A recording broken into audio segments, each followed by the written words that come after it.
کیا تم نصیحت حاصل نہیں کرتے؟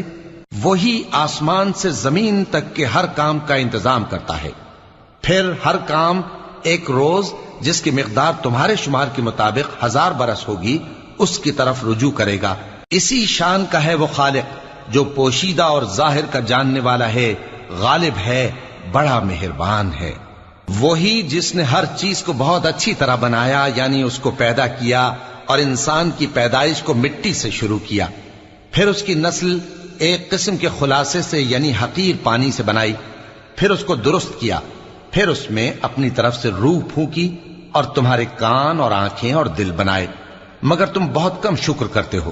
اور کہنے لگے کہ جب ہم زمین میں ملیا میٹ ہو جائیں گے تو کیا اثر نو پیدا ہوں گے؟ حقیقت یہ ہے کہ یہ لوگ اپنے پروردگار کے سامنے جانے ہی کے قائل نہیں۔ کہہ دو کہ موت کا فرشتہ جو تم پر مقرر کیا گیا ہے تمہارے روح